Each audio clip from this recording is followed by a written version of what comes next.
Mykola is a mathematician and physicist living in Ukraine who lives in a small house with his pregnant wife Nastya.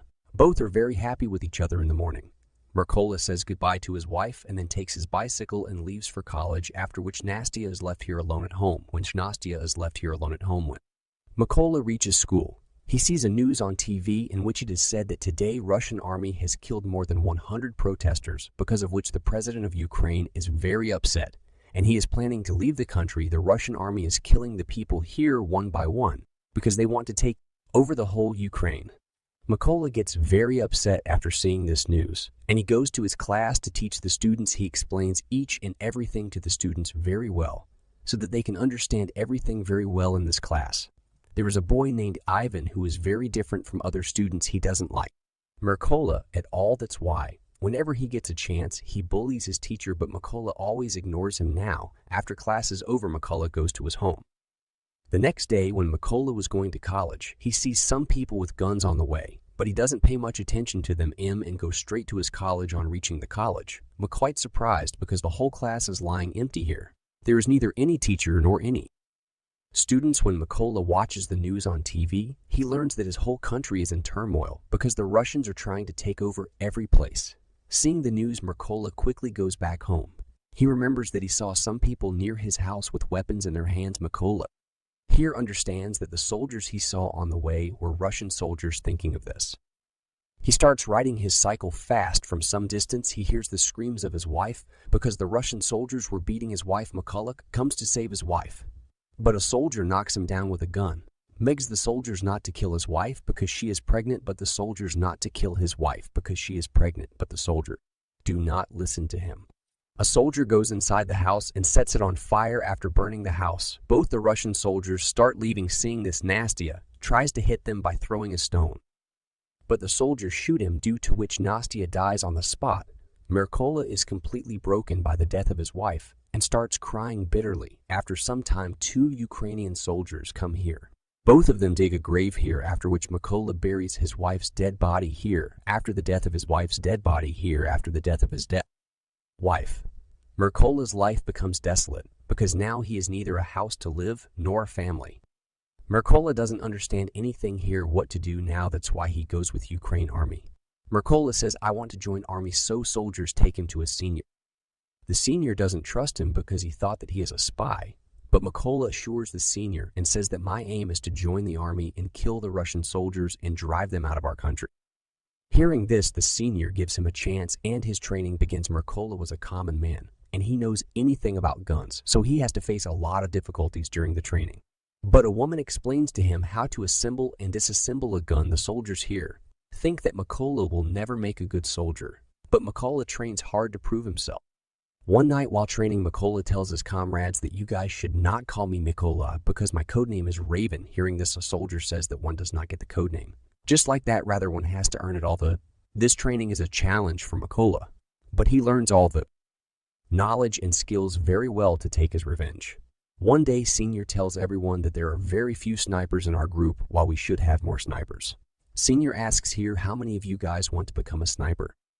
Hearing this, only a few people stand up along with him. Mykola also stands up because he also wanted to become a sniper. Seeing Mykola, the senior tells him that you are not yet ready to become a sniper because you cannot even assemble and disassemble a gun properly.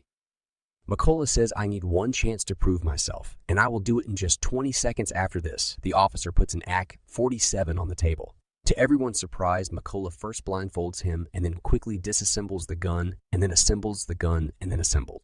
All he has to do is took 18 seconds. Seeing Mykola's speed, everyone present here claps for him because they understood his ability. Now Mykola is given sniper training, and while giving training, he is given an old gun different from the others. Seeing this, Mykola refuses to take that gun because he also needs the same gun that other people have got. But Senior does not give him the gun and says that if you want that gun, then you have to prove yourself. Now Mykola has no other way, so he takes whatever he gets during training. The senior tells everyone that no matter what the situation comes in front of a sniper, but he does not move at all from his position. To prove this, the senior shoots near each soldier, and whoever moves, they are thrown out of training. But when bullets are fired near Mykola, he does not move at all after this. In the second training, the target is hidden by showing at once, after which the soldier had to hit the target. But McCullough fails to do so because he knows that he does not have a good weapon. In the next training, Mikola impresses the lieutenant colonel because he calculates here before the rest of the soldiers and tells the colonel the answer to his question. Actually, Mikola used to be a math teacher earlier, because of which he can crack any calculation very easily. After a few days, the results of all the soldiers come, and now Mikola has passed the sniper's training. One day, the colonel tells Mikola to pack his things quickly because he will be set with a group to a checkpost, which is occupied by the Russians coming here. All the soldiers take their positions and aim at their respective targets. They were about to kill their target when they see a car here, which was going towards the checkpost. Seeing the car, the lieutenant colonel stops the soldiers from shooting Russian soldiers, asks the couple sitting in the car to come out, and then start checking their passports. After everything is fine, the Russian soldiers let the couple go, but they keep their passport with them. When the couple asks for their passport, the soldiers start beating them. Seeing all this, the lieutenant colonel orders his soldiers to shoot them, after which all the Russian soldiers are killed here. After their first mission is completed, the lieutenant colonel congratulates them. After everyone returns to your base, Mikola finds his comrades here. A soldier tells him that they have been sent on a different mission. After some time, Mikola learns that some of his comrades have been killed by a sniper. The next day, Mikola is set on another mission with some soldiers coming here. They first lay dynamite and then hide at a place when the Russian soldiers were coming here. Mikola sees one of his students, Ivan, with them. Ivan is the same student who used to harass Mikola in the class. When the Russian soldier's foot falls on the dynamite, then it gets blasted, due to which all the Russian soldiers are killed here. The colonel tells Mikola not to be sad about Ivan's death, because joining the Russian army was his own choice. Coming to camp, everyone was resting. Colonel here shows his family photo to Mikola. He says, "I have 2 daughters, but they don't know about my job. But my wife knows that I am a soldier." When the colonel sees a crucifix near Mikola, he asks if it is a talisman. Mikola tells that this crucifix was gifted to him by his wife. Coming to the next mission, they first dig a pit on the border, and snipers take their positions. They have received information that Russian soldiers are going to leave from this place.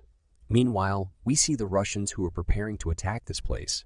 Mikola here sees the same man who killed his wife. He asks the colonel for orders to fire on that man, but the colonel forbids him to do. So Mikola again asks for orders from the colonel because that soldier was right on his target. Mikola does not want to miss such an opportunity at all, so he does not listen to the colonel and shoots at the Russian, due to which he is killed. The colonel gets angry with Mikola because he didn't listen to him. Colonel tells that one of the most dangerous Russian sniper, Sari, is hidden at this place, and he is looking for us. Colonel was looking for Sari, and in no time he finds his location. Colonel tells Mikola the location of Sari before Mikola could see him. Sari kills Colonel because he was very fast. Mikola here understands that the enemy has come to know about its location. The Russians fire on them, so he quickly picks up the dead body of the colonel and starts running away from there. After some time, he leaves the enemy territory and comes directly to his base. Mikola here considers himself responsible for the colonel's death because he did not listen to the colonel. The colonel was the only man who always believed in her. Mikola here vows to kill the sniper who killed the colonel. Mikola goes on a mission alone. There he sees 2 snipers whom he kills. But here Mikola was also hit by a bullet while resting. Mikola receives a call from the brigadier general, who tells him that if you want to know about Russian snipers, you will have to come to our camp. Now, Mikola takes all his essentials and then leaves to go to their camp. After reaching here, Mikola is given more information about Russian snipers. The general here tells everyone that Russians have a very clever sniper named Sari, and he has killed 6 of our best snipers. So we should not take him lightly, and he's such a sniper who does not change his position frequently, because he has his favorite location from where he shoots his prey all the time. A soldier present here says that we should lay dynamite around his location, but the general says that we cannot do that, and Mikola will tell us why we cannot do that. Mikola says that it will be dangerous for us to do this, because we will go into our enemy's territory, and as long as we plant dynamite there, enemy snipers there will kill us. Hearing this, the general makes a second plan here. He says that at that place, we will send our snipers in 2 parts. The first team will attack them from the front, after which the enemy snipers will be busy in it, after which our second team will attack them from behind. And Mikola will take the opportunity to go inside the building, and there he will kill the Russian sniper Sari. Now, according to the plan, all snipers take their positions. Mykola also comes to his position, and here he kills 2 Russian snipers. On the other hand, the snipers of the other team were stuck on their positions and they wait for Mykola's signal. As soon as Mykola gives them the signal, they kill their enemy. Sari realizes here that none of his comrades are reporting from outside, so he leaves his position and goes outside to see. Meanwhile, another Russian sniper also goes outside to see because he felt that maybe there is a problem in the communication device. But they do not know that Ukrainian snipers are ambushing them. Sari sees one of his comrades here who was shot by someone. Seeing this, Sari quickly calls his backup team, but the team asks for 10 minutes to come here. Hearing this, Sari comes back to his position and starts searching for his enemies. He sees a wooden crucifix near him. Before Sari can understand anything, Mykola attacks him from above. He kills Sari by attacking him several times with a knife in the neck. On the other hand, the second sniper also came back to his position. Then there's a granite blast here, due to which he is also killed here.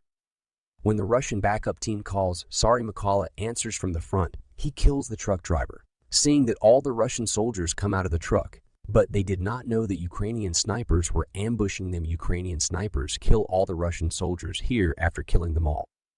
Mykola comes to his wife's grave because he has killed all those who killed his wife and colonel. Mykola says that my work is not over yet, and now I will serve my country, saying that he leaves for his next mission, and the movie ends here.